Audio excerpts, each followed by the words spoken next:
Give me a second, David. No problem.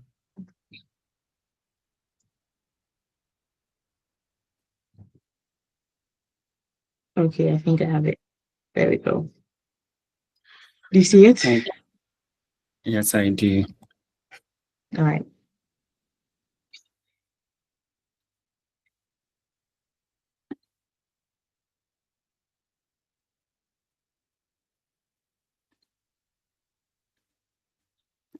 All right, so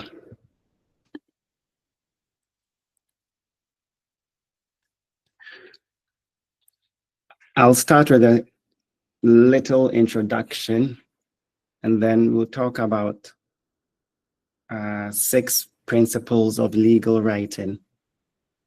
The principles are simple and short. Know your reader, otherwise known as know your audience.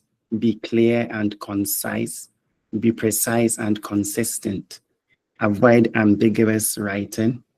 Use a logical structure, and edit and proofread.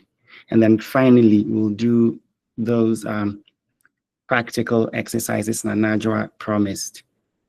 Nanajwa, can you hear me clearly? And can you see the screen? I can hear you, yes. Okay. So we'll start with the $1 million comma case. The $1 million comma case is a good place to start. It involved a contract between 2 Canadian telecom companies, Rogers Communications and Bell Alliant. Bell Alliant was the claimant or the plaintiff, and Rogers the defendant. The defendant had agreed to rent equipment from the claimant under a contract with an initial term of 5 years. Around the 4th year, the claimant believed that it was losing out on at least $1 million extra dollars. I'll say dollars, but I mean Canadian dollars. And the claimant sought to renegotiate the agreement. The defendant refused, insisting that the contract was locked in for 5 years. The dispute escalated to court.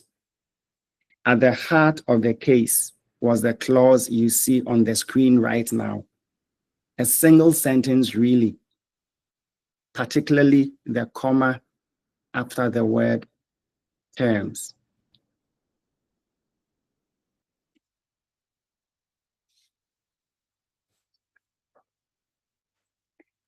The claimant argued that the comma you see after the word terms, I think it's the last but one line, made early term possible, even within the initial five years or the initial 5-year term. The defendant disagreed, claiming that the clause, because of the positioning of that very comma, made termination possible only after the initial 5-year term. The court, it was a tribunal really, but the court sided with the claimant, interpreting the comma as allowing termination at any time on giving 1 year's notice. Now, it's generally agreed that the comma was likely placed there for rhythm or natural pause, as many commas are, a legal effect. But the placement of the comma created ambiguity. The defendant appealed naturally. We're talking about $1 million here, and eventually won. But that's only because Canada has a bilingual legal system where they write documents in English and then a French version. And in the French version, there was no such comma to create interpretive issues. In the end, Rogers succeeded, but only after costly litigation triggered by a single comma. This case simply highlights how something as innocuous as punctuation can carry serious legal consequences, especially when commas can serve both rhythmic purposes and legal purposes.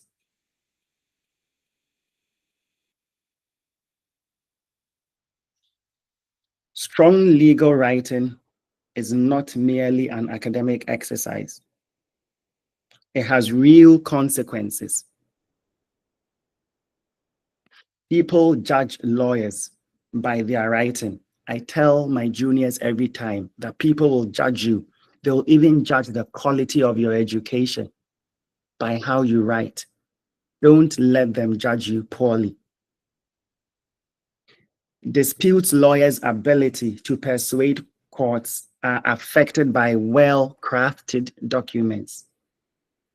Transactions lawyers' ability to clarify rights and obligations of parties are affected by well-drafted documents. Poorly drafted documents often lead to misunderstandings and financial loss. The goal of legal writing is to convey information about the position of the law in an accurate, understandable, and persuasive manner. Some small mistakes can lead to catastrophic consequences, as we saw earlier and we'll see again. We're going to focus on 6 key principles of legal writing and a practical exercise at the end. These are the jurisdiction maze, and I believe the letter that says something, which I believe the organizers have shared with you already. The first principle is know your reader. Alternatively, know your audience. Let's start with a short story. The story is what I'm going to tell you, and then an excerpt related to the story is what's on your screen. Amma is a lawyer at a mid-sized law firm who was advising her client, Mr. Mensah, the owner of a growing logistics company. Mr. Mensah was considering letting go of 2 employees due to business restructuring. Amma reviewed the situation and concluded that it met the legal definition of redundancy. She sent Mr. Mensah a letter explaining the implications. And this is an excerpt from the letter she sent. Amma wrote, "It is evident from the factual matrix that the contemplated termination of employment constitutes a bona fide redundancy within the meaning ascribed by Section 65 of the Labor Act. Accordingly, the employer is statutorily obligated to comply with the procedural and financial prerequisites, including but not limited to severance entitlements, notification of the chief labor officer, and demonstrate justification of the economic exigencies necessitating such termination." It's English, all right, but why is Amma writing to Mr. Mensah in this way? It cannot be for any purpose other than one of 2. Either Amma is plain showing off, or she hasn't thought about what a lawyer's communication is really about. It's about the recipient, the reader. If they don't understand you, only one person has failed, and it's you, the lawyer.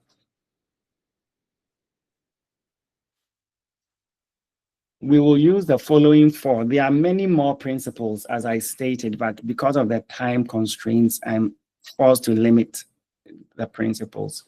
We'll use these 4 principles to talk about knowing your reader, and then we will revisit the excerpt from Amma to Mr. Mensah. Always tailor your writing to your audience or to your reader. Legal documents are read by various people. I mean, judges, senior partners, clients, even opposing counsel. And each audience has different expectations and different needs.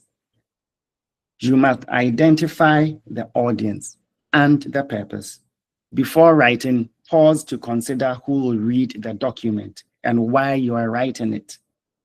A clear sense of the reader and even the reader's relationship to you will guide the tone, the detail, and the style you will use.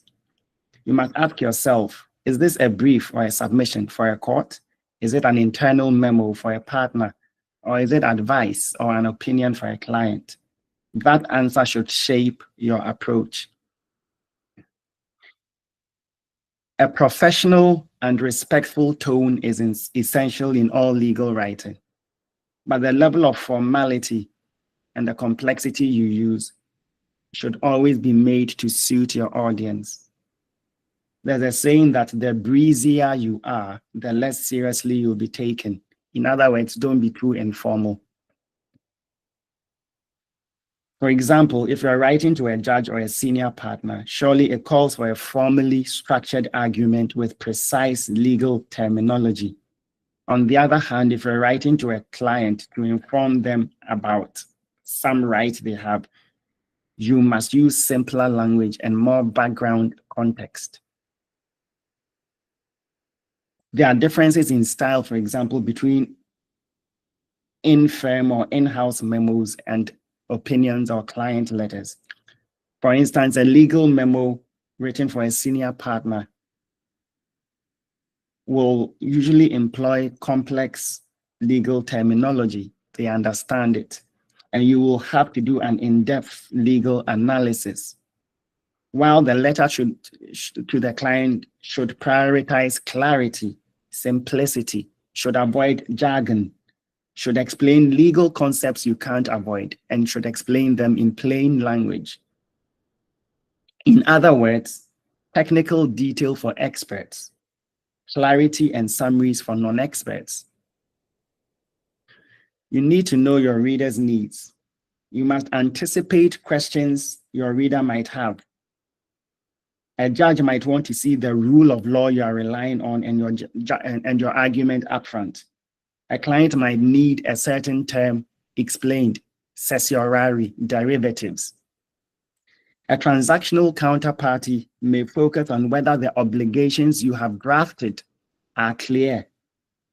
By keeping the audience in mind, you can provide, you can provide the information and tone that the reader finds most persuasive and understandable. With these principles, let's revisit Amma and her letter to the lay client. Up there is the original excerpts. If you use the principles we have just discussed and other principles which we haven't, you will be able to improve that excerpt to what's written below. It's the same thing. No important information is missing, and clearly the client will understand this. Based on what you've told me, the situation qualifies as a redundancy under the law. This means that certain legal steps must be followed. These include giving proper notice to the Chief Labor Officer, clearly explaining the reasons for the redundancy, and paying any severance that may be due. It's the same thing Amma tried to say up there. By knowing her audience, a business owner of a small or medium scale enterprise, she was able to write English and not legalese to the client, something they would find useful and actionable. Please stop me to ask questions at any time, or even if you have just a contribution or comment, I'll be very happy to hear it.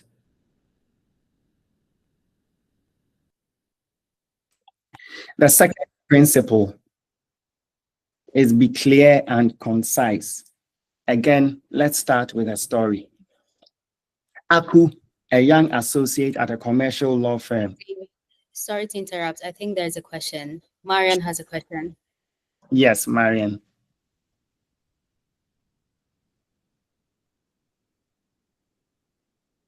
Marian, your hand is raised. Kindly unmute yourself and turn on your video if you can.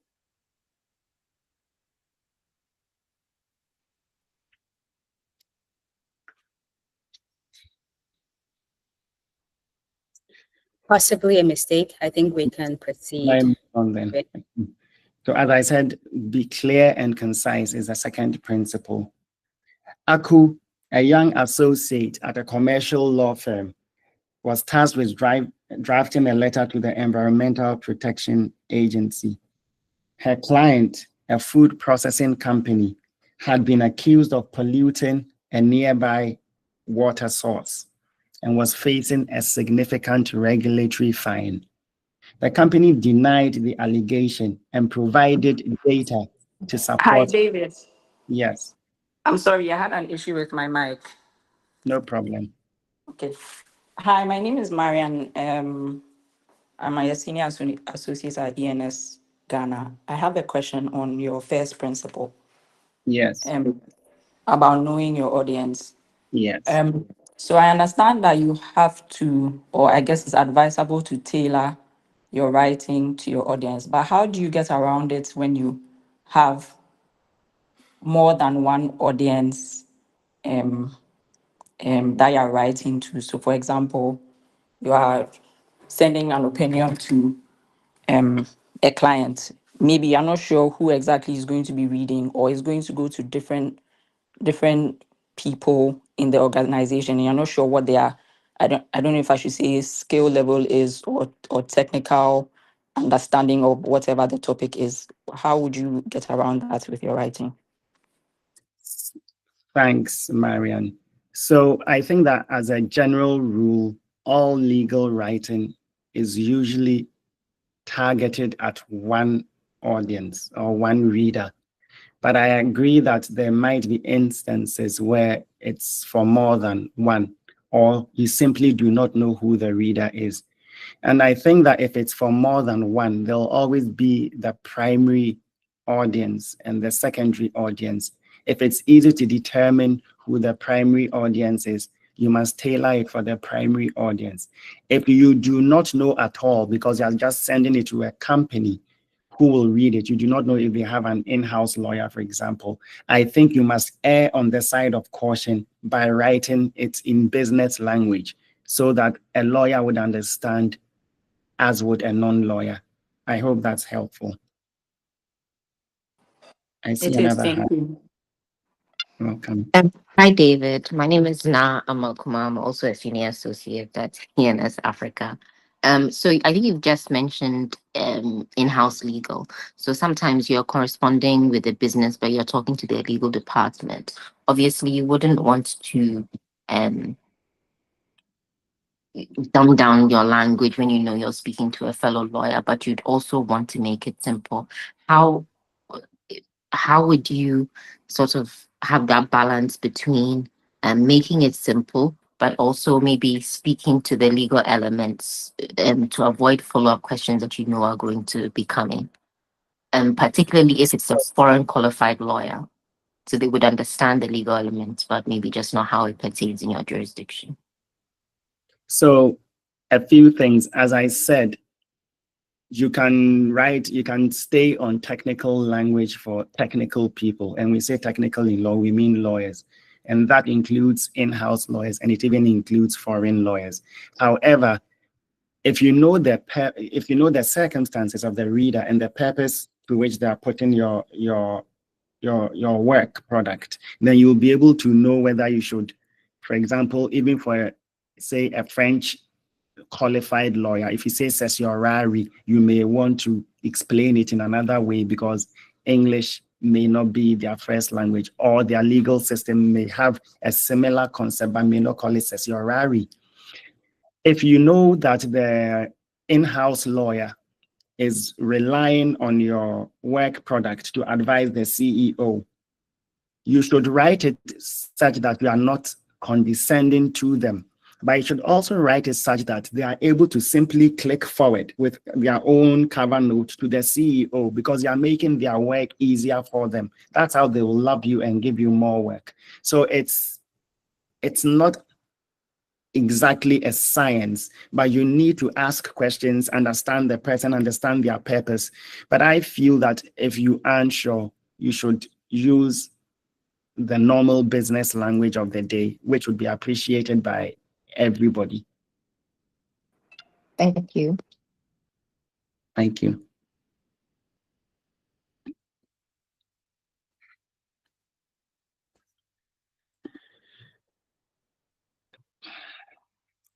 So you got the story of Aku, who the EPA is threatening to sanction her client, and she writes this excerpt. This is an excerpt of the letter she writes to the regulator. She says, "We write pursuant to the aforementioned notice to unequivocally convey that our client did not either intentionally or inadvertently commit any acts which would, by any stretch of interpretation, amount to discharge, emission, or release of waste substances into the said water body, and hereby request that all further steps, actions, or proceedings in relation thereto be ceased and desisted from with immediate effect. Typical lawyer language. And she's written it, isn't it? But is it necessary to write this way to the regulator? I would be slightly miffed if I got this kind of letter from a lawyer.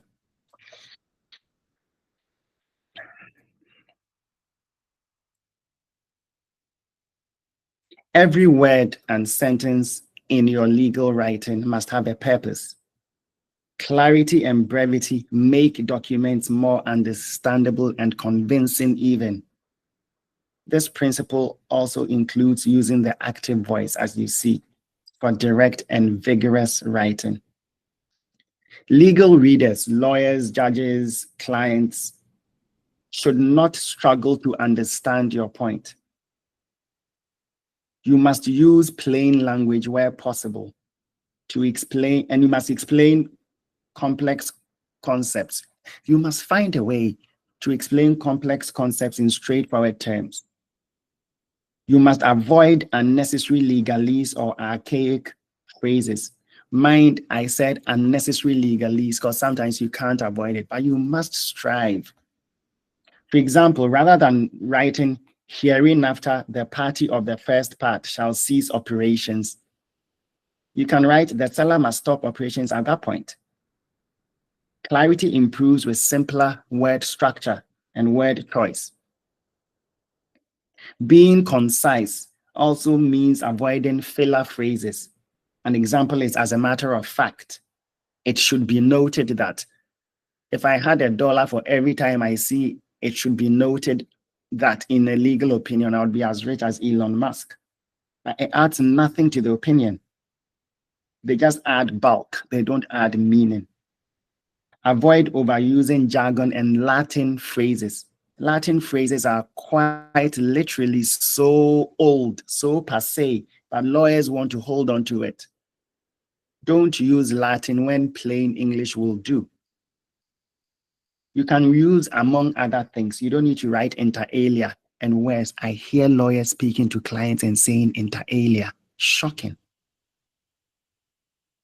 The goal is to make your prose or your writing lean and precise so that the reader, whether they be a judge or a lay client, will grasp your message quickly. Avoid using doublets and triplets, which lawyers love so much. You saw it in the example. I think she used it 3 times. Cease and desist, a doublet. But you can say stop. It does the same work. Null and void.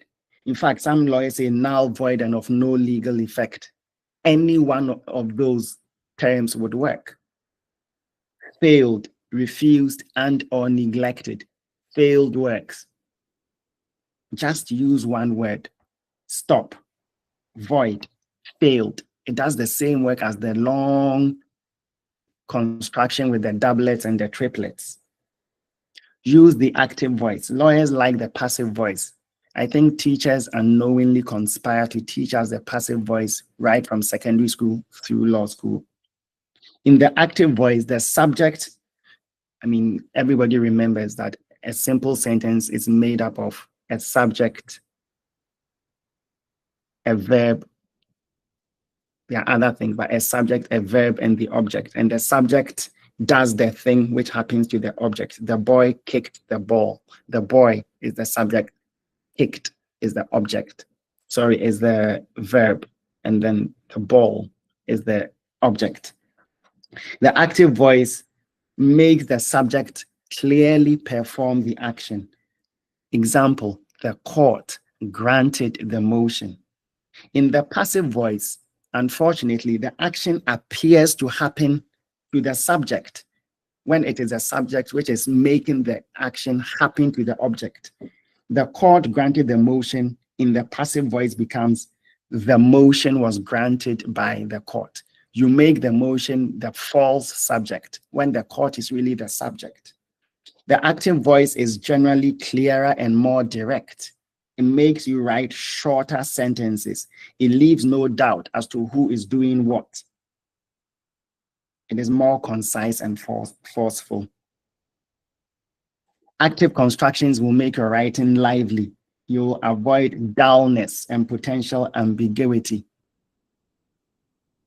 You can use the passive voice in rare instances where you're trying to deflect attention. In a running down action, let's say your client has driven into a crowd of children. It can't be denied, but you're trying to shift blame or deflect attention. So instead of saying in a statement of defense, admitting that the defendant, who is your client, drove the car into the crowd, you would then use the passive voice. When the car was driven into the crowd, you've used the passive voice and cleverly actually written out your client as if your client was not responsible for the car. When the car was driven into the crowd, the street lights were not working, assuming it was at night. So first, you've written your client out and you're cleverly subtly shifting blame onto the city authorities or something. Those are the instances when you're doing kind of admissions, confessions, and avoidance. If you remember those, you use the passive voice. Otherwise, you should use the active voice. Let's visit Aku and her letter to the environmental regulator. The original excerpt is what you see up there. And down there is the exact same point she tried to make, but she writes as if she's writing for a human being. Our client did not release any waste into the water. The monitoring data shows full compliance with all environmental rules. We therefore ask the agency to drop the charge and end the investigation. No doublets and triplets and unnecessary words. In the second or improved excerpt, it's clear and concise what Aku is trying to tell the EPA.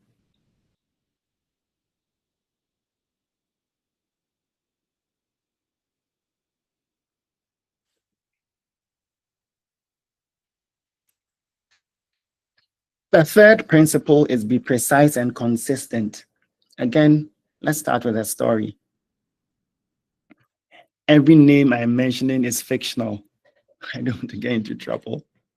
Na, a litigation associate, was asked to draft a statement of claim in a breach of contract case. The client, a car dealership, was suing a supplier for failing to deliver vehicles on time. The claim was solid, but Na's draft created confusion. She used inconsistent terms for the parties, switched between similar words with different legal weight, and applied formatting inconsistently across the document.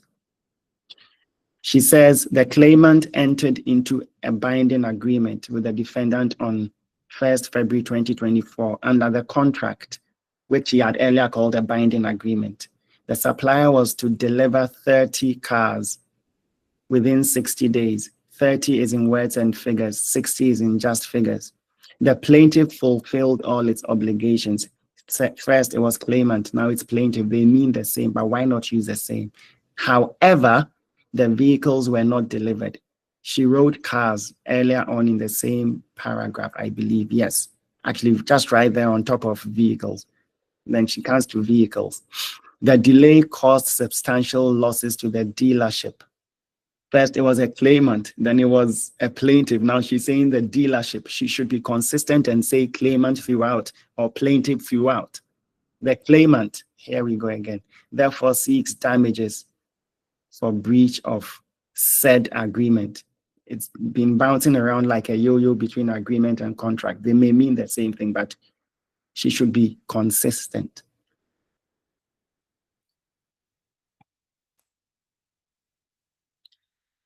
This principle is about accuracy in language and the uniform usage of terms. In legal writing, every term can carry weight, as you all know. So it's crucial to say exactly what you mean and to use the same term to mean the same thing every time in your document. In fact, for transactional lawyers, maybe even for litigators. You must use the same word for the same idea, even in a series of documents, in order not to create confusion. Legal writing demands using the right word in the right place. Vague or approximate wording can cause uncertainty. Similar and identical may mean the same or may be interchangeable for an English student or even a journalist, never a lawyer. Similar and identical are similar, they are not identical. For example, if a contract uses the term effective date, capital E, capital D, it should be defined, and that exact term should be used whenever referring to the start date. Do not casually switch between effective date and start date or commencement, which could raise questions if they mean the same thing, unnecessary litigation over interpretation. Similarly, if writing a submission, for example, use the precise legal term for a concept. For example, negligence, if that's the claim. Do not use a non-legal synonym in this case. Just use that term and be consistent. You can't, for example, be saying somebody was negligent and in another place be saying reckless to mean the same action, unless that's you mean that difference. Precision also means avoiding imprecise qualifiers like several, substantial, without context, or even reasonable time, reasonable notice. Choose words that convey the exact scope. When you say within a reasonable time, could you have written 5 business days? In this case, maybe for a contract. Instead of saying some words to mean breach, could you have said, quote, material breach as defined in section 5 or clause 5? Moving on to consistent terminology.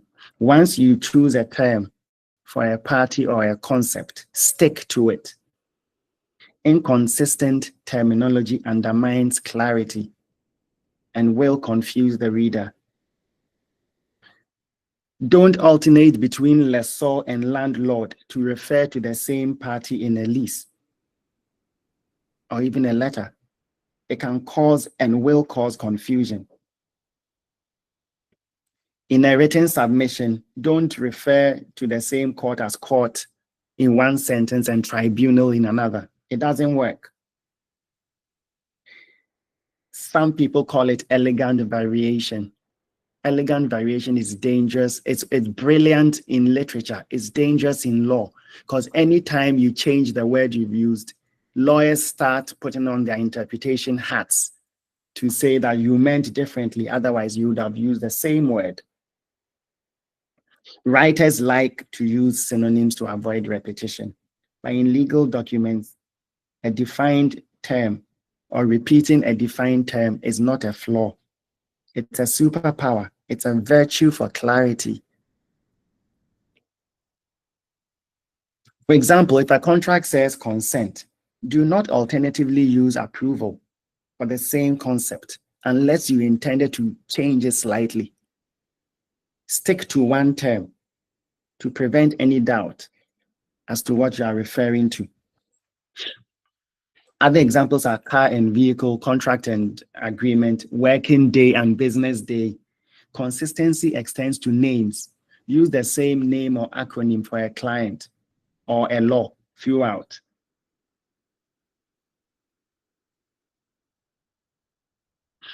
If you call an issue A throughout, do not go and turn around and refer to it as the first issue, for example. Be consistent.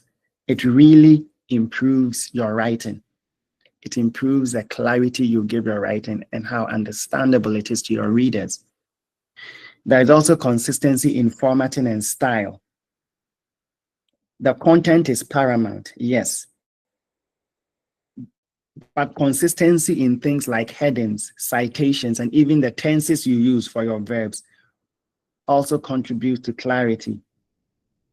If your subheadings are sometimes full sentences and sometimes just tiny fragments, or if your citation style changes, it distracts the reader. So you must keep a uniform style. You must actually even have a style guide. For example, are you always going to italicize case names? Do you use the present tense always or the past tense when you are narrating facts? These may seem minor, but they are major in the long run. If you practice consistency, it makes your document look professional and intentional, and you look or seem credible. With these principles, let's rejoin Na and her statement of claim. Up there is what she wrote. Down there is the better excerpt, or a better example. The claimant entered into a contract with the defendant on 1st February 2024. Under the contract, the defendant was to deliver 30 vehicles within 60 days. The claimant fulfilled all its obligations, but the defendant failed to deliver the vehicles on time. As a result, the claimant suffered losses and now seeks damages for breach of contract. Uniform terms throughout. There is no doubt what Na is referring to in the second excerpt whenever she mentions anything, because claimant remains claimant, defendant remains defendant. 30 is words and figures, 60 is words and figures, vehicles are vehicles.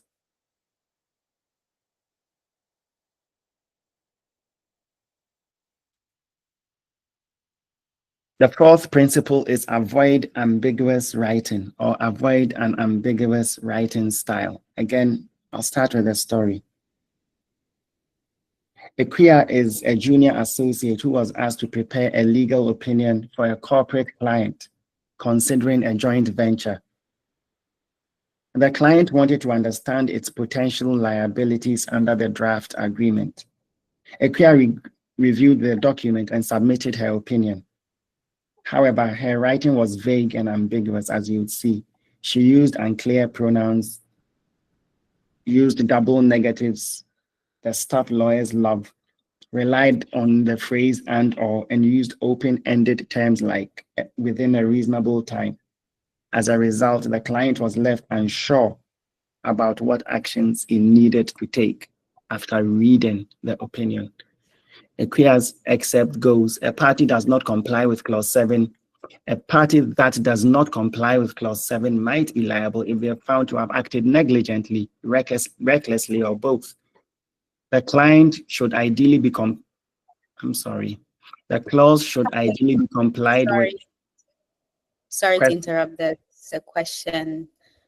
Christabel asks, when writing an appeal submission, is it prudent to use variations when referring to the court below?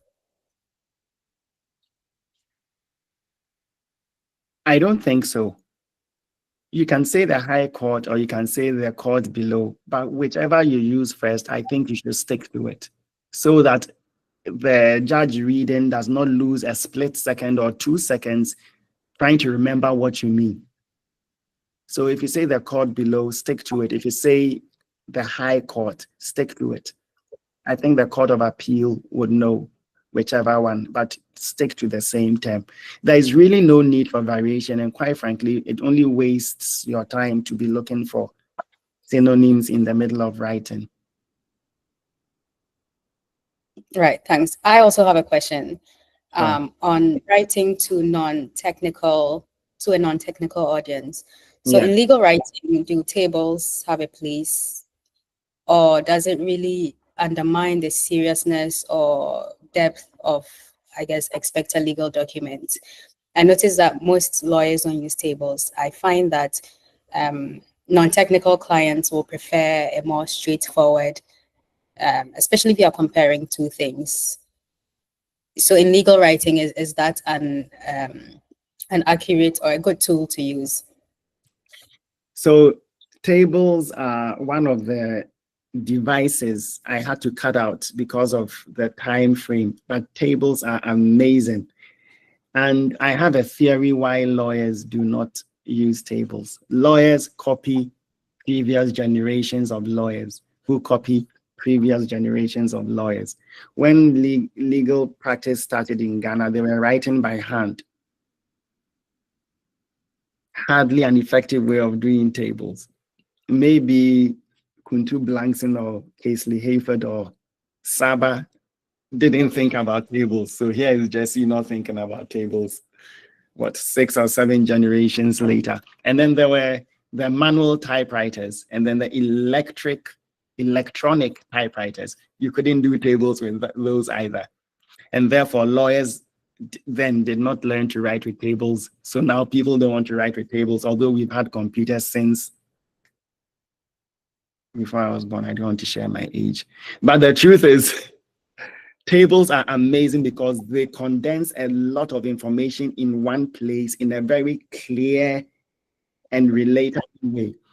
I don't use the bullet point style of doing, for example, particulars of special damages or of a loss when I'm writing or drafting a statement of claim. For more than 15 years, I have used tables, both in a statement of claim and in a written sub, because the amount of information you can put on just one page in a table would probably take 3 or 4 pages of prose. If you're writing in the Supreme Court and you are comparing dates and all between several documents, why keep writing prose when you can just do a 2 or 3 column table and put it all there? Everybody understands easily. So I totally recommend tables. For almost anything, you can use tables. If you are comparing and contrasting, always ask yourself whether you cannot use tables. Thanks, Jesse. I think somebody raised their hand. I saw it flash. Yeah. Yakoba, did you have a question? Sorry, it was just a mistake. All right. Okay. Okay, thanks. I think we can continue. Thank you.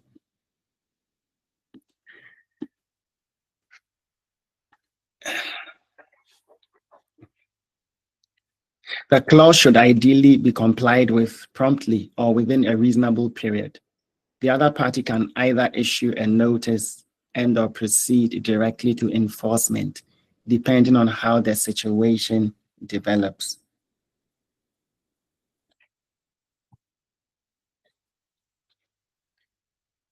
Even if you've aimed for clarity and precision, it's important to double check for any language that could be interpreted in more than one way. This happens a lot to lawyers and we don't do it because you are used to your own style of writing and you understand yourself. But remember that it is not your word which will carry weight once your document goes out. It's how other people perceive it, receive your information. In the example I shared, the client wanted to understand its potential liabilities under a draft agreement. Equia reviewed the document and submitted her opinion. But she was so vague and she wrote several things within a reasonable period. How is your client going to understand what within? How is even another lawyer going to understand it? It won't be the same as you do. Ambiguity in words can be in words, it can be in sentence structure, it can even be in punctuation, as we saw with the $1 million comma case, a comma that cost $1 million. Vagueness will obscure your meaning, cut it out of your writing. Ambiguous wording in legal documents can be disastrous. If a clause or sentence can be read in 2 valid ways, it is almost certain that your opposing person will choose the interpretation that benefits them and possibly works against your client's interests. This is track disputes, as your opponent will exploit any lack of clarity in your writing or drafting. Hello, David. Sorry to interrupt Yes. again. Fia has a question. Yeah. Who? Ifia, do you mind unmuting? I thought you and said asking yeah, please. This wasn't you in the example. question? Hi, everyone. My question has to do with the tables. I've had instances where in my articles, I've wanted to include tables because I think it reduces the number of times I'll have to write and explain things, and also make it Yeah. easier for people who actually know what I'm talking about to understand. But then again, I pause and I ponder over the fact that my audience is not going to be just legal persons who actually understand the technicalities of some of the things that I will put in the table. So then I ask myself, is it that I'm going to put a table and now have to explain some of the things that I've put in the table? So I end up not using tables at all and then go with actually writing in sentences and explaining the things so that everyone who will read will understand. So in this regard, how do I approach including tables and sometimes even, stats in my write-up so that everyone, including legal persons, will understand what I'm trying to put across? Thank you. Yeah, so Efia, I see your problem, but it's almost not a problem. And let me explain why I think it's almost not a problem. Your question is about tables, but your explanation makes it seem as if tables are technical things that lawyers understand. In fact, lawyers are one of the last people to understand tables. It's accountants and other people who understand tables usually, although depending on how you write your table, lawyers will or will not understand. That's my first answer to you. My second answer is, even if you wrote in prose and not tables, you would still have to explain complex or legal terms. You would. So the fact that you use a table is not what's going to make your explanation, your additional explanation of your complex or legal terms longer, because you would still have had to explain in prose. The third is about your skill in creating tables.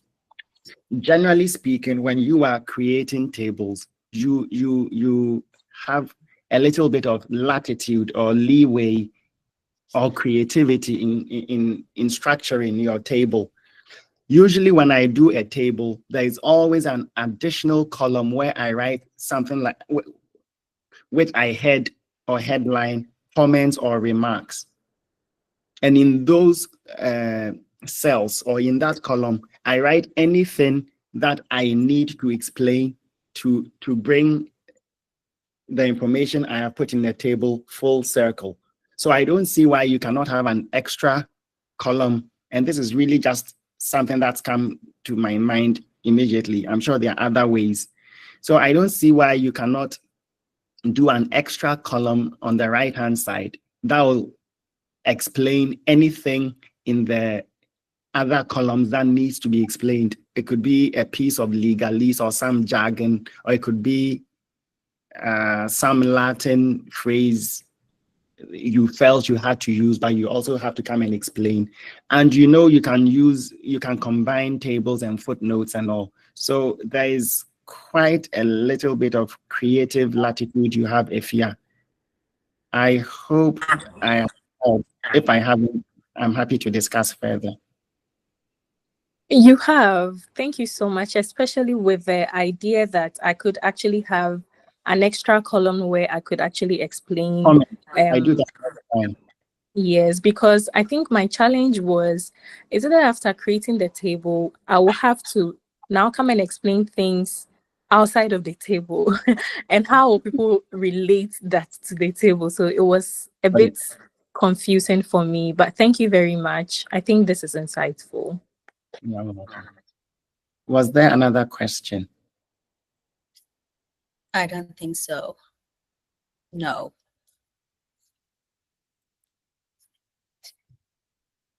Okay.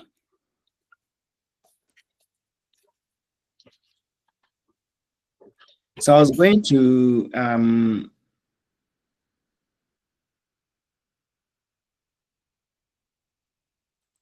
to a few common sources of ambiguity in our writing. Pronouns which are unclear and do not show which noun, which person or thing they are referring to. We like to write with it, this, that, which, but they can create confusion if you do not make it clear what they are referring to. It might look clear to you because you are writing it, but you need to almost stand out of your own shoes to be able to properly assess your writing. Listen to this sentence. The lawyer told the client that they were wrong. Who does they refer to? The lawyer? The client? It could actually refer to either in context. The word they is clearly ambiguous. You could have, for example, done, the lawyer told the client that the client's assumptions were wrong. So pronouns are very dangerous, and they become even more dangerous the longer your sentence runs. That's why when we're dealing with concise or be concise, one of the first things I said was use short sentences. There are no rules of thumb for short sentences, but if you start on, say, line 1 and your writing is about to go beyond line 3, it's long. You should always try and break it into 2 or more. And or in double negatives. The infamous and or formulation is dangerous. It seems convenient, but it can be interpreted in multiple ways. Lawyers like using it when they could have written one thing and then the other thing. So instead of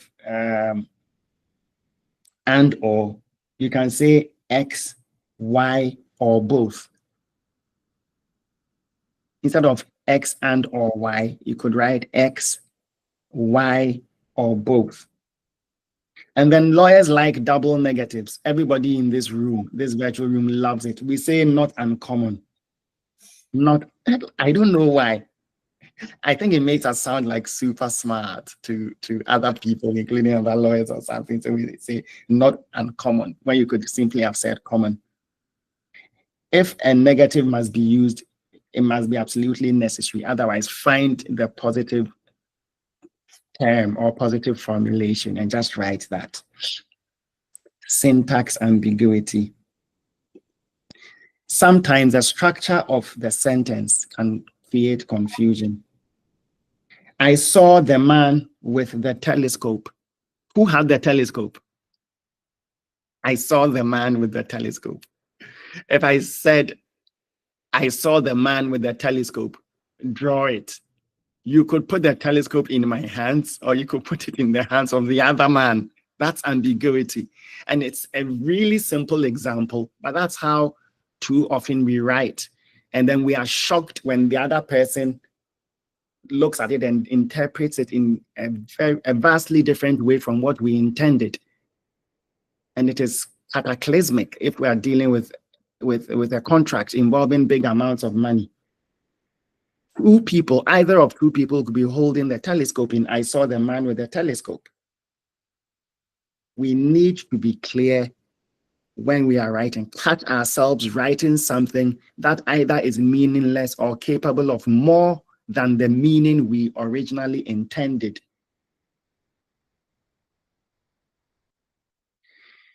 Now, there is a bit of a balancing act. Sometimes legal documents intentionally leave some terms open or slightly open, like reasonable efforts or reasonable endeavors. I think Americans like reasonable endeavors, although they mean different, because exact precision isn't possible, or the parties need flexibility.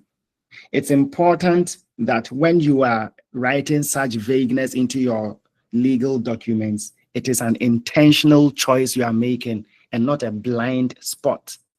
It's critical. If you want ambiguity, let it be, sorry, that's not going to come out right. If your aim is ambiguity and you write ambiguity, that's fine. If your aim was clarity and precision, catch the ambiguity and fix it by reviewing your document. With what we've discussed under ambiguity, let's go back to Equia's legal opinion, or the excerpt of it. Up there is what she wrote, and down there is what she might have written for understanding. If a party fails to comply with clause 7 and acts negligently or recklessly, it will be liable for breach. all obligations under the clause must be completed within 21 days. Before taking enforcement steps, the other party must issue a written notice. Same thing she was trying to say up there, and this is clearer, no ambiguity. She's even taken out a reasonable period and gone for the specific scope, 21 days. These are some of the things we must think about when we are writing.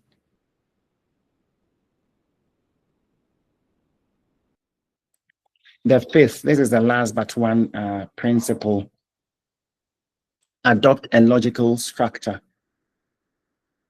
First, a story, actually 2 stories. Let's talk about Kwame's story first.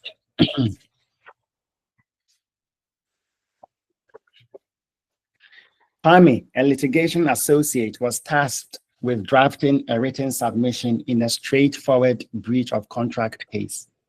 Instead of following a clear structure, he jumped straight to the meat, to the legal analysis, without setting out the facts or framing the issues. He also mixed up arguments with no logical flow and failed to indicate in the submission what relief was being sought.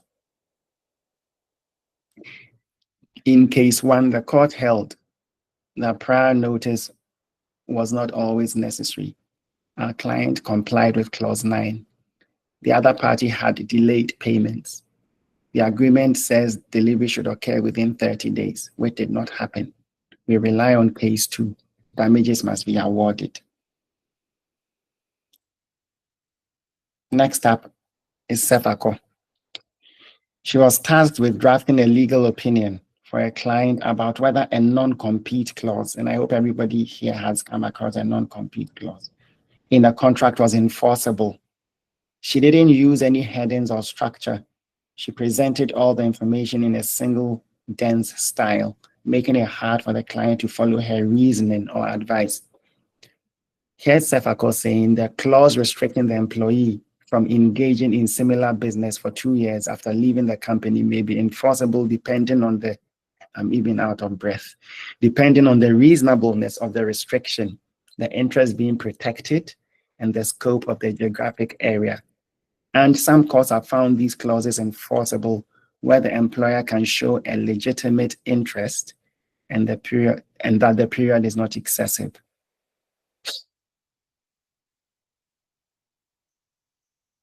A well-organized document guides the reader through the points in a sensible order. Nobody is really going to give you a fixed order. Although if you work in that kind of place, some law firms and some legal departments have house rules which you must strive to follow. Logical structure will vary by document type. Litigation, briefs or submissions, legal documents, transactional documents like contracts and all legal opinions will all differ in their structure. But the core idea is to present information in a systematic way. You must start any substantial legal task or legal writing task with a basic outline of the major sections or arguments. Even a short outline like issue, facts, analysis, and conclusion can serve as a brilliant roadmap. This ensures that you have a plan and that all your necessary components are included in a logical order. You can use established frameworks. In litigation, we have the IRAC or the FLAC, which arbitrators like to use. It's similar.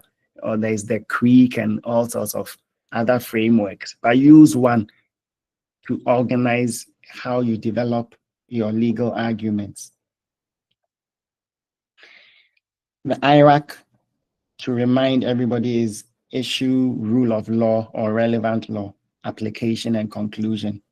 This method will help you as a legal writer to identify the legal issues, state the governing rule or law, apply the rule to the facts, and then conclude.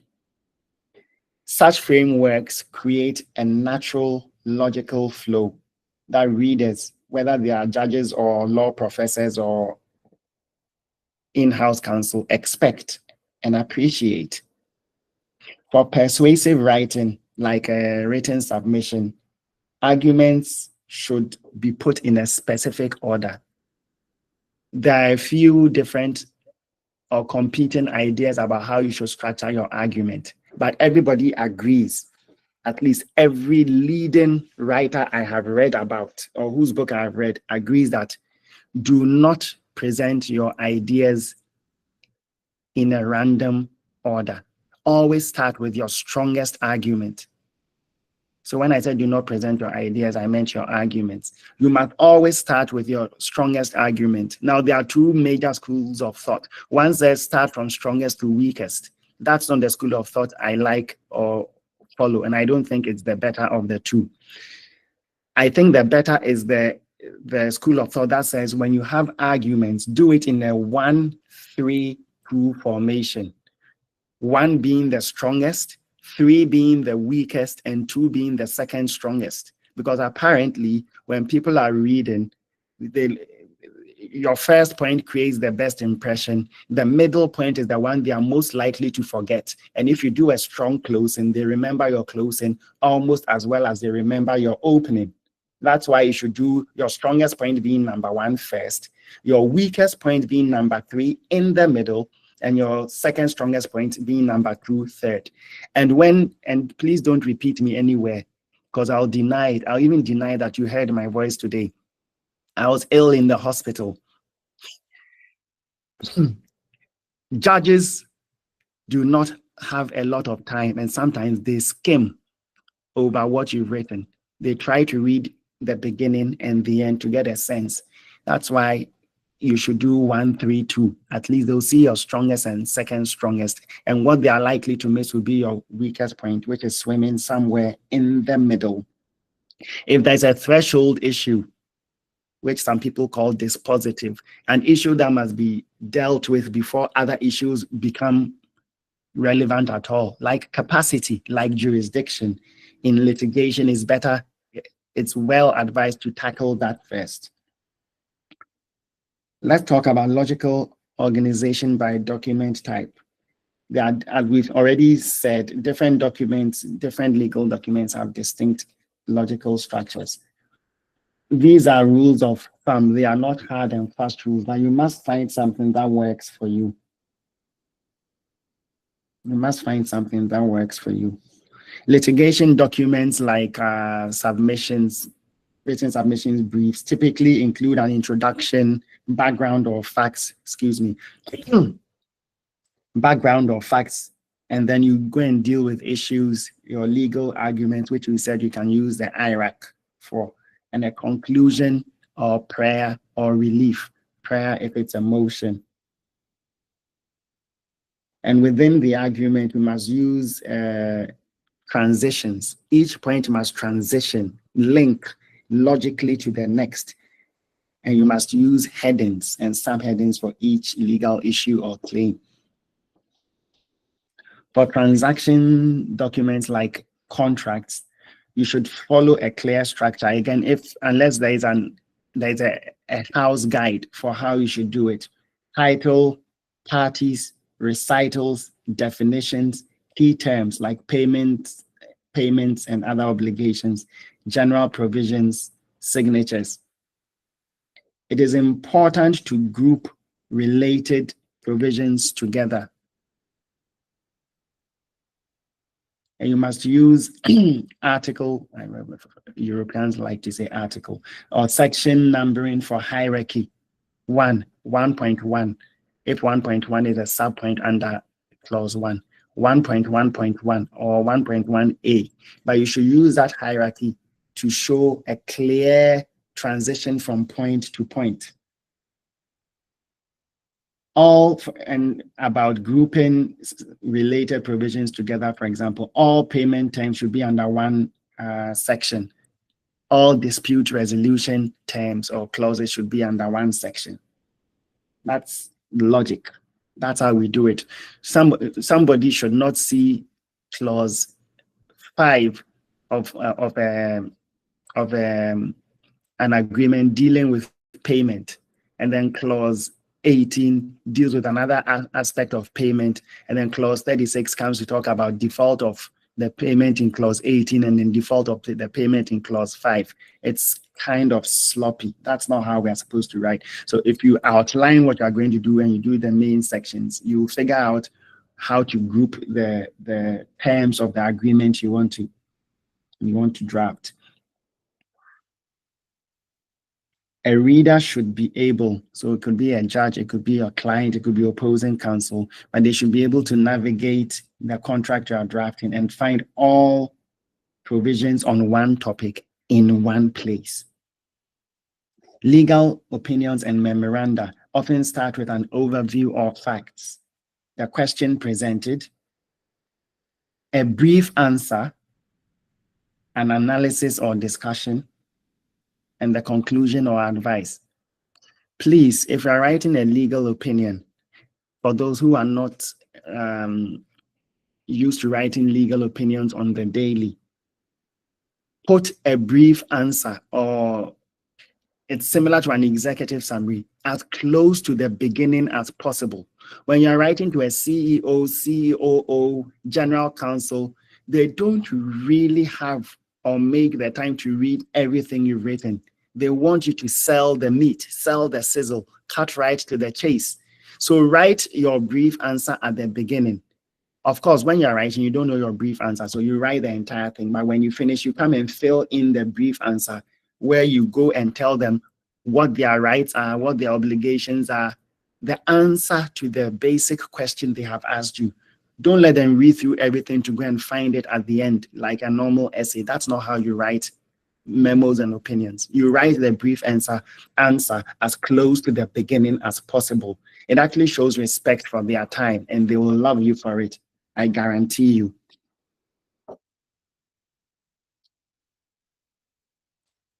You must use descriptive headings and subheadings. They are incredibly useful or helpful for breaking up sections. Clear headings act like signposts on a journey. They make your document skimmable. Somebody would be able to read just the headings and know what you are going to talk about in the full body. If you're writing a long opinion letter, you may have headings like facts, applicable law, analysis, recommendations. They also help to orient your reader. You can use words like however, moreover, as your transitions between paragraphs. In conclusion, as a legal writer, you must try to ensure that each paragraph flows logically from the previous one so that you create a coherent narrative or argument, if it's an argument you're making.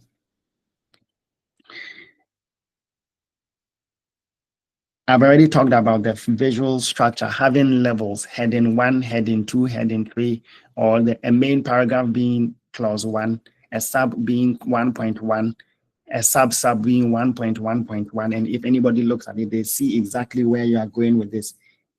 It reduces the load on your reader to understand what it is. The thing is just flowing, and they see they're not trying to figure why a paragraph looks the way it is and is different from other paragraphs. And in long writing, always keep your reader oriented. Occasionally orient them by summarizing where they've been, where you have been, well, really, what you've been talking about, and where you are going. Remind them with phrases like as discussed above, and then you give a brief summary of what you have discussed before you move on. It gives them a brief roadmap. Another example is, what example can I give? This submission, for a written submission in orienting is this submission first explains X and then it addresses Y. That's a form of orientation, and you should put it several times in a long piece, legal writing, opinion, submission, just to keep orienting your reader who can easily forget what you started talking about. And nothing would save you from losing your reader if you don't have a logical structure. With that, let's revisit Kwame with his court submission and Sefako with a legal opinion. This is the original excerpt from Kwame. I'm not going to read it again, but you saw what he wrote, and I was not quite sure what he was trying to say. This is it with a logical structure. Introduction. This submission is made on behalf of the plaintiff in support of its claim for breach of contract. Background. The defendant failed to make payment within the agreed 30-day period as set out in clause 4 of the contract. I mean, this is highly simplified, but you get the point. Issue. Whether the defendant's delay amounts to a breach entitling the plaintiff to damages. Argument. The plaintiff performed all its obligations under the agreement. In case 1, the court held that timely payment is essential where expressly stated. Similarly, in case 2, the court confirmed that failure to meet contractual timelines can justify termination and a claim for damages. Relief sought. The plaintiff respectfully requests an award of damages for the breach. Logical structure improves what Kwame was trying to say infinitely. And this is, I'm sorry, I'm a bit tired. That's why my voice is going down. Not tired from today, tired from the last 3 weeks. This is Sefakor's original excerpt, and this is it with structure. Introduction. This legal opinion addresses whether the non-compete clause in Mr. Tete's employment contract is enforceable under Ghanaian law. Mr. Tete was employed as a sales manager. His contract restricts him from joining a competing business for 2 years within Accra after leaving the company. Question. Is a non-compete clause enforceable? Brief answer. Yes, but only if the restriction is reasonable in duration, scope, and geographic area. Analysis. Kenyan courts assess non-compete clauses based on legitimate business interests and proportionality. A 2-year restriction may be upheld if the employer can justify it. The restriction to Accra may also be considered reasonable if that's where the company operates. Recommendation. We recommend, remember it's a draft agreement, we recommend narrowing the clause to 1 year and clarifying the geographic scope to strengthen enforceability. And that brings us to the final principle, which is proofreading. Any questions? Yes, David, I have a question. I'm getting feedback. Okay. Yes, please. Sorry, can you hear me? Yes, I can. I'm struggling to hear you. Give me 1 second, please. There we go. Can you hear me? I can hear you. So my question, I think it's going to go back to the first one. Sorry. So would you then advise that in drafting a contract, when it comes to the non-compete paragraph, should we just go ahead and clarify in the agreements proper instead of waiting for there to be a dispute and having to break it down this way to the client, subsequently? Do you advise that in a standard boilerplate clause, we should say that the employee cannot work for any other business in the next 2 years within Ghana? Can you ask your question in a different way? I'm not sure I understand. So based on Sefakor's legal opinion that he's just given, so this is Sefakor's legal opinion is before a problem has come up. it's before. Okay, It's so on, not when it has. on a draft agreement. Okay, and I'm asking that, so based on what Sefakor has advised her clients, do you Yes. think that going forward in drafting our own agreements, assuming it's like an employment contract, would you Yeah. advise moving away from the basic non-compete we have and actually adding in, like Sefakor has suggested, the time frame and the geographical scope in our boilerplate clauses?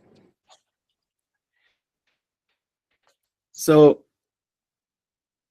the truth about non-competes is that, well, in Ghana, it's not legislated. So it's always going to be the prevailing or the current thinking of the courts. So you can use a pattern you can glean from the case law.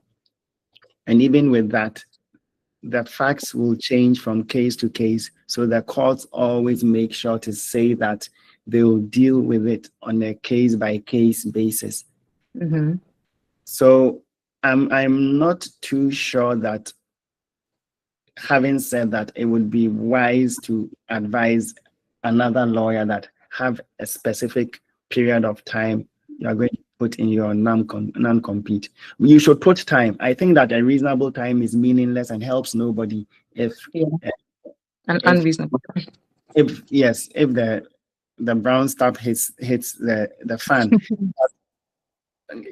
I think it should be reasonable. I've seen 1 year. 1 year is almost always reasonable. I've seen 2 years pronounced reasonable. In a particular Corey case, somebody sold a Corey to somebody. Where was it? I think it was on the way to Insawan. And then went to before they sold the old Corey. That old Corey was kind of running. Corys come under mining, isn't it? Because they are taking natural resource from the ground, and that Corey was nearing its lifespan really, and then they sold it and went to open another Corey within a mile or something. The other person didn't know. But I've seen 3 years in the courts pronounced 3 years under specific circumstances as reasonable. I think what a lawyer needs to do, two things, is to always question themselves when they are drafting practically every clause in an agreement. And I know some people use give me a moment, checklists, which ask questions to the person drafting. Have you checked this? Have you checked this? So there, the checklist, for example, will say, have you checked on geographical and time reasonableness of the restricted covenant or the non-complete? I know you and Jesse have some app or software that would be able to, I presume, prompt the lawyer that have you double checked to make sure that this is reasonable and also. Yes, we have Zaputo. Yep. Okay. I think that clarifies it. Thank you. Thank you.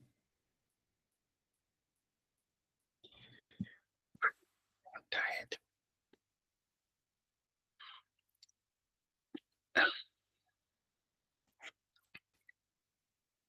Sorry. So we're on the final principle. I don't want to spend too much time on it. Let me just say that you must do different rounds of proofreading if you have the time. If you don't have the time, do one round. It's better than doing nothing at all. However,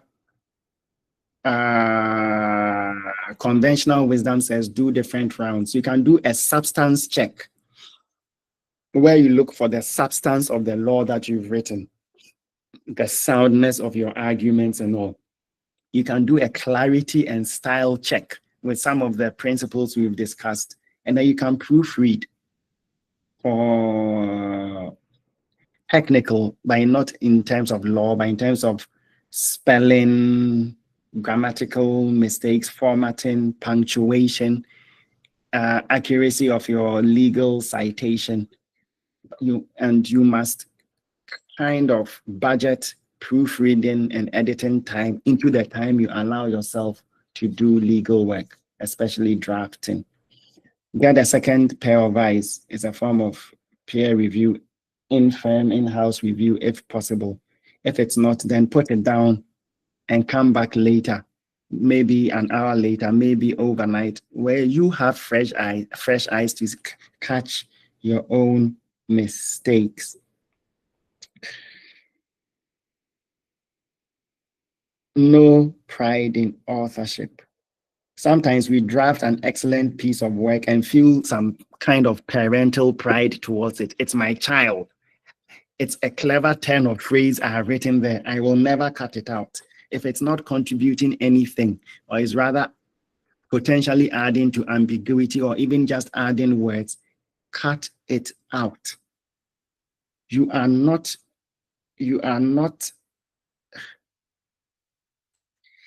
The goal you have is an effective and, if applicable, persuasive document. It is not to preserve every sentence you wrote in the first draft. You are certainly not trying to create a contender for the Nobel Literature Prize. It's not that deep. We're just trying to be clear, effective, and persuasive. if the most beautiful sentence construction or paragraph construction in your draft looks ambiguous or looks dangerous against your own interest on reading it or on reviewing it, cut it out ruthlessly. I've talked about budgeting in time for the review so that you don't finish at 1 o'clock when the submission time was also 1 o'clock. There is a saying that there is no great writing. I'm sure some of you have heard it. There is no great writing, only great rewriting. To put it in another way, there is no great draft one.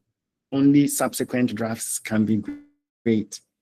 Thorough editing and proofreading are what elevate a merely competent document, if I may say, into an excellent one. The step of proofreading and editing ensures that all the other principles, clarity, precision, are actually achieved in the final product. So please don't treat editing as optional. Please treat editing as an integral part of the writing process for lawyers. Let's head back to Emmanuel from the story and his court update. I may have jumped it. Emmanuel was writing an update to a client. And he wrote that we write to inform you that the court adjourned the matter to 12 June, 2023. For further directions, we have reviewed the agreement and the contract, and in our review, the plaintiff's claims are unlikely to succeed. Kindly note that the court may change the date, and we will update you if and when that happens. We also apologize for any inconvenience this may have caused you.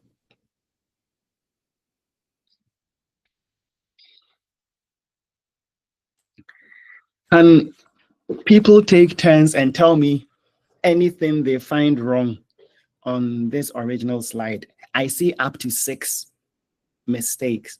Can anybody tell me any they see using some of the principles we've learned, but quite frankly, just using your eyes and proofreading? I try to intentionally skip over them when I was reading.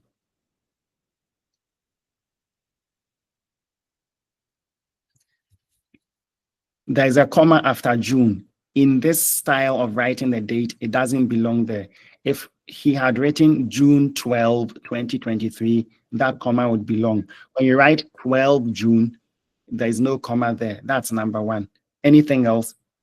Very close to that, there is another mistake or error. Has anybody seen it? I see the first sentence there appears twice, something that will be caught during rereading or editing. Correct. And it's so easy. The thing is that your brain tends to slip over that kind. Do you see 4 after 2023 is also duplicated? Yes. Mm-hmm. Correct. And then agreement and contract. And then what else? Mm-hmm. There's also 2 twos. Plaintiff's claims are unlikely to succeed. And then if and when that happens is unnecessarily. It could have been if. What's the most embarrassing error I see? It's on the last line. Has anybody seen it? Yes, the spelling of inconvenience. Correct. It's wrong. And Emmanuel should catch this if he's proofreading. Thank you. So if you put all those together, he could have written, we write to inform you that the court has adjourned the matter to 12 June 2023 for further directions. We have reviewed the contract and believe that the plaintiff's claims are unlikely to succeed. If the hearing date changes, we will inform you promptly. We apologize for any inconvenience caused. We should always strive for this. Always. Now, Nanaja, did you share both teasers, the excerpts I shared, or did you share only one? I shared both. Okay, great. This is what we shared. The jurisdiction maze. It's a jurisdiction clause. Maybe I will share some key issues I have with the original clause and invite you to share with us your efforts at fixing this original clause. When we are done, I'll share my own attempt at fixing it. So this example reflects, one moment. This example reflects quite a common problem for lawyers in legal drafting. The clause is trying to say too much in one breath and ends up saying too little in a clear way.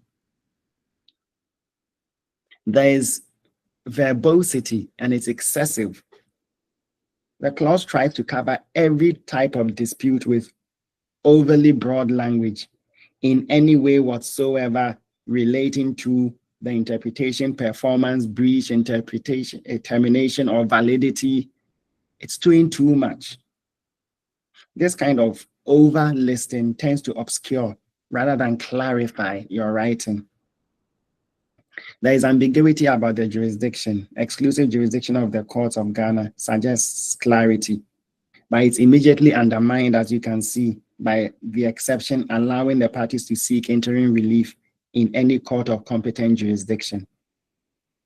It raises an obvious question. Is Ghana truly exclusive or not? There is also a lot of hedging language, provided always that nothing in this clause shall be. To be honest with you, from when I was a law student till now, when I'm reading, I see provided always that. One, I get triggered and irritated by that, even in a statute, because I need to stop and either use my brain or write to understand what they mean by provided always that. What the heck? Is it even English? Is it even legal? Is it not illegal to say provided always that? It being understood that such recalls shall not be deemed inconsistent. Classic examples of hedging language lawyers use so that they are not found on the wrong side. It's kind of really old and passé. Trying to keep all doors open will actually could end up, I should say, hurting your client. Sometimes it leaves it open for other people to run out of, to wiggle out of, and not your client. And it often leaves readers and courts uncertain about the party's true intentions.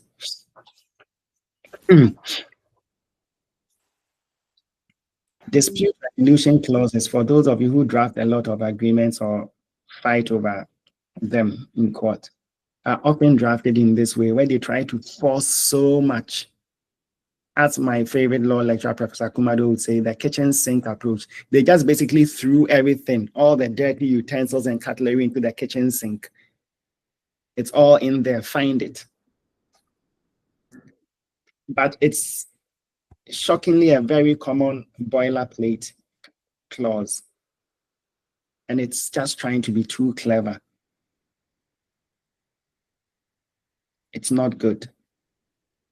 You must find a way of cutting out the verbosity, cutting out the overly broad language that tries to kind of behave like an umbrella to cover everything. So using the principles we have used today, and principles and skills you already have, who would like to have the first go? If you can read slowly what you came up with. Will anybody be the victim? Obviously, there are no wrong answers. We are all just learning.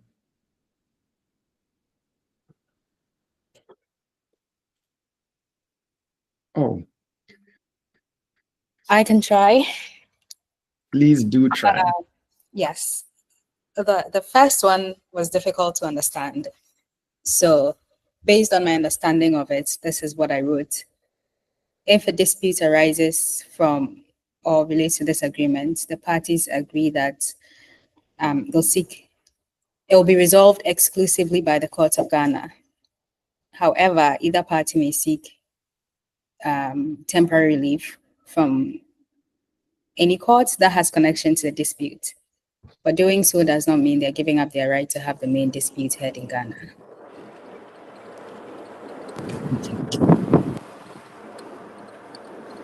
It sounds good. They may have maybe taken out the temporary provision altogether, but yes. Does anybody have another take? There is a bit of feedback from somebody's mic. Does anybody have another take? I promise you we are almost done. There's just the other exercise and we can be done.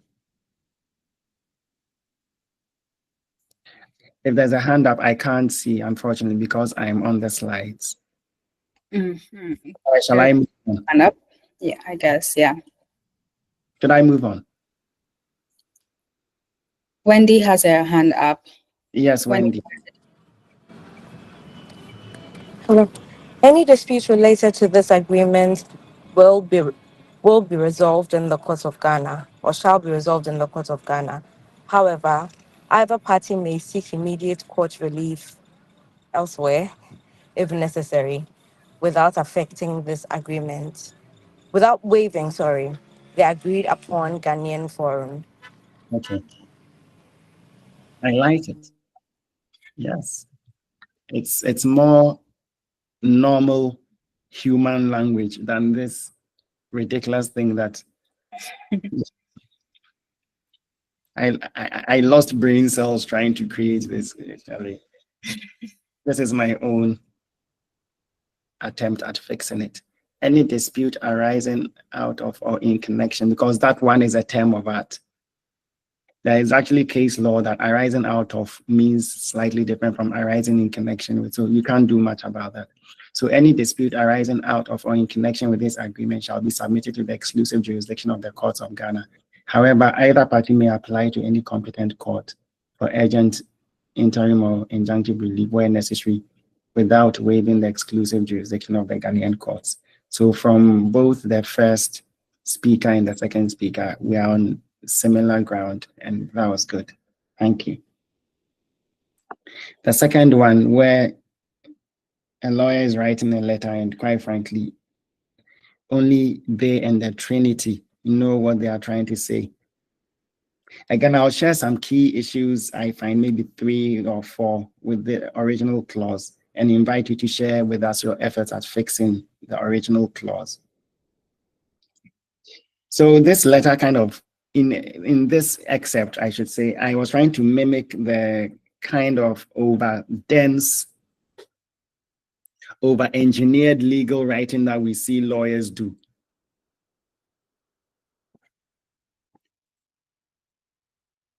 And it ends up failing to communicate clearly or at all. And yet it's a high stakes moment. It's a pre-action notice, a letter before action. And it's not really clear. If I receive this, I would not be from another lawyer. Well, if my client brought me this letter, I may have to pick the phone and say, what the heck are you asking my client to do? The main message is buried. It's there somewhere. I'm quite certain it's there, but it's buried. The main point is respond within 7 days or we will sue. But it's lost in the swamp. Long phrases, unnecessary words, qualifiers. There is more hedging and layering here, pursuant to the matters hereto outlined. Something demonstrates an unequivocal commitment, and then the entirety of our client's consents to our client's satisfaction. Are you writing to Shakespeare or Dickens? They just pile complexity on top of ambiguity. And then there are tonal issues. This lawyer is clearly trying to sound intimidating through the excessive formality and all those. Those things don't work anymore. Even when I was called to the bar in whenever it was, I don't want to expose my age. There were many Ghanaians who still believe that if a lawyer wrote to you, then you had to respond within the time the lawyer gave you, as if the lawyer had some kind of legal power over you. These days, they know they fear anybody. So when you're writing, just be polite. Plus, if your letter lands in the wrong hands, will you be proud of two people have a business or whatever and it goes south or sour, why would you be writing intimidating, borderline rude letters? I've seen so many instances where a lawyer worked opposite a party, but were so professional and competent that after the transaction or matter, they actually left their original lawyer and came to this lawyer. I've seen it. When you are writing letters, it is not how menacing you look or sound in it that will let the other person do what you want. If you are giving them 15 days to respond, give them 15 days. Whether you do it menacingly like Buko Mbanku or you do it politely like Jesse, it's still 15 days. Just be polite.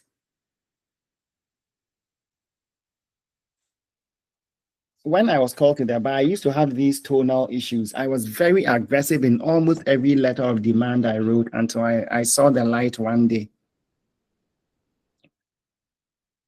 There is no clear action or timeline for that. Although there's a 7-day window, which you see clearly, the recipient is not exactly sure what to do. Is that period for making payment? Is it for responding in writing? Is it for apologizing? The call to action, and because it's a letter, it must have a call to action. It's only implied. It isn't spelled out, but it must be. So again, using all that we have discussed today and everything else you know, who would like to have a first go at fixing this shocking excerpt from a letter? We're actually done, I promise you. Or should I just go on and share mine? If there's any hand up, I can't see it. So if anybody can. Wendy, is your hand up? Everybody gone and left me alone in the room. Okay. No. I thought I saw a hand up. Wendy, is your hand up or not? Yes, my hand was up. Okay, please go for it. This letter serves as a formal and final demand for your immediate action regarding the unresolved issues previously communicated to you. You are required to 1. Provide a detailed written response within 7 days of this letter. This response must directly address all concerns raised by our client in our previous correspondences. 2. Demonstrate a clear commitment to a resolution that is both commercially sound and legally compliant. This resolution must be acceptable to our client. Failure to meet these demands will result in immediate legal action. You will be held responsible for all legal costs. Thanks, Wendy. Just a slight suggestion that there were still a lot of words you could have cut short. For example, you are required to respond. You could have said, please respond and all that. A good attempt. Anybody else, please? Okay, let me share mine. So, unless we receive a written response within 7 days of the date of this letter that addresses our client's concerns and proposes a reasonable path to resolution, we will proceed to take legal action without further notice. Our client will also seek to recover all associated costs. That's what the lawyer was trying to say. So we've been talking about these 6 principles. Know your reader. Always tailor your tone and content to a reader's needs, whether a judge, a client, or a colleague, lawyer. Be clear and concise. Use plain language and get to the point. Avoid unnecessary words and prefer the active voice for directness. Be precise and consistent. Choose your words carefully and stick to them.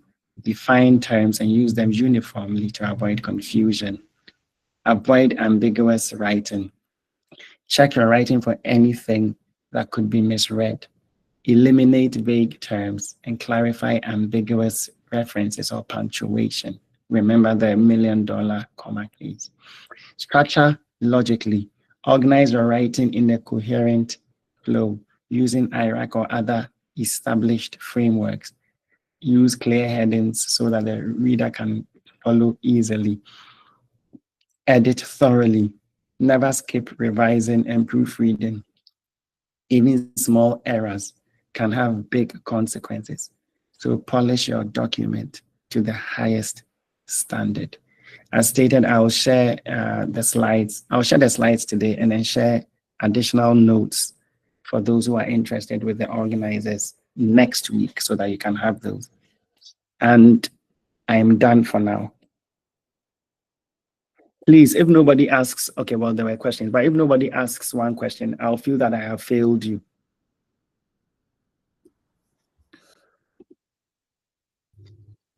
Please don't fail. Don't let David have failed us. Do you have any questions? Wendy, go first. Wendy has a question. If you're unable to speak, you can type your question and then I'll read them out. So at the beginning, David mentioned that there were about 30 principles and all that he had in mind.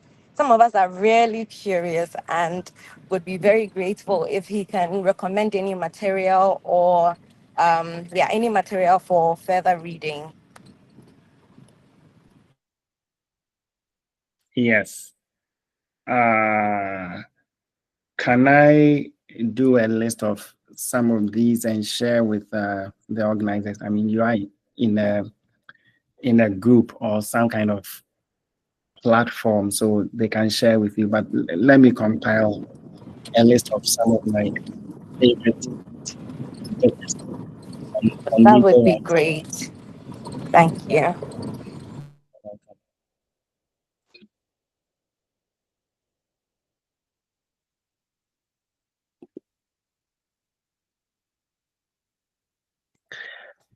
Any more questions?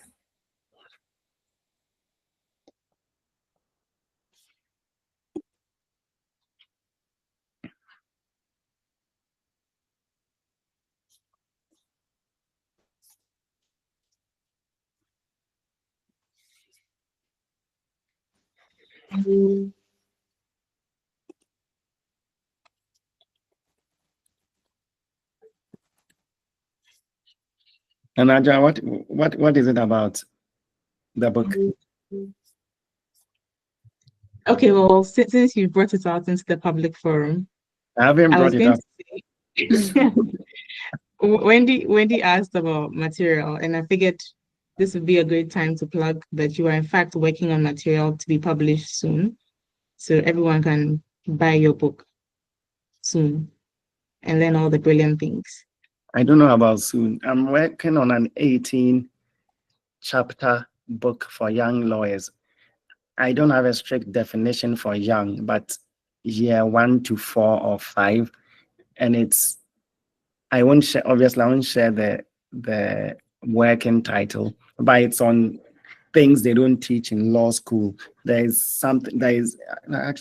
2 chapters on legal writing. There are chapters on writing opinions and memos. There are chapters on dealing with difficult colleagues and difficult partners like me, I think. There are all sorts of difficult clients who would even insult you, how to find your place in a law firm. And I'm on chapter 10, so I'm kind of halfway through it. So fingers crossed. I was taught not to mention these things. Somehow they kind of steal the magic of momentum. So you haven't heard it, but very expectant now. Mm-hmm. Any more questions? All right. When it comes out. Exclusive info. Thanks so much. You're welcome. Esther is saying something. It's thanking David. She says, this is very insightful. Thank you so much, David and the organizers. Ifia also says, this has been very informative. Everything was easy to understand and definitely not taught in school. Thank you so much. Thanks so much, Esther and Ifia. Thanks for joining. Any more questions or comments? If there aren't any questions, sorry, Nanaja, did you say something? Yeah, I was saying that I have a quick comment that during the session, I think there was a point when David mentioned that try to break your sentences up into make it a short sentence. And that's actually one of the most valuable things I've learned from David. So every time I write a paragraph and I find that I don't have enough full stops in there, I try to go back, read over it, and because I need to be able to breathe while reading the sentence. And that's like one of the earliest things that David taught me when it comes to legal writing. And I'm still using it till now. So thanks, David. You're welcome. I have a presentation on legal writing. It's 8 points that can supercharge your writing literally overnight. I can share the presentation with you too for people who are interested. Yes, please. Okay. I think Efia's hand is up, Jessie. Efia, please go ahead. Yeah, to add to what Nana just said, it's really funny because just when he was talking about most of the things, I quickly had to open some articles that I'm working on and just briefly skim through and realize so many mistakes that needed to be corrected. And I'm like, wow. I mean, the section has been really insightful. Thank you, David. You're welcome. I'm glad. Thank you. Right. If there aren't any more questions and or comments, would like to thank David for this very insightful session. Thank you all for joining us today, actually. And thank you to Mr. David Asiedu. We hope that everybody leaves with new perspectives and practical tools and a deeper appreciation for the craft of, I guess, legal writing, whether you're writing in prose or tables or a nice blend of both. So here at LIH Law Innovation Hub, we believe in reimagining the future of law. So we are at the intersection of where law meets innovation and technology. So stay connected with us, keep learning, and remember, like David said, always have clarity in your legal writing. So until next time, thanks all for joining and have a great day. Have a great weekend. Thank you so much, David, for dedicating your weekend to us, even though you're clearly exhausted and you're a very busy man. Thanks a lot. Thank you. Bye, everybody. Have a great day. Bye.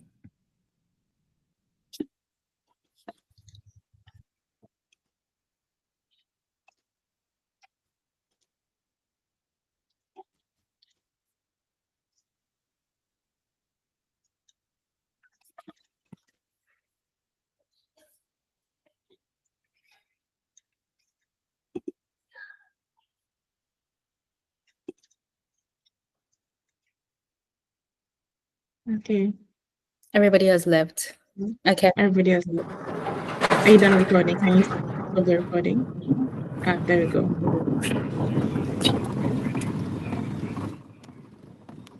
Hang on. Okay, it was streaming. Hi, Wendy. Well, to stream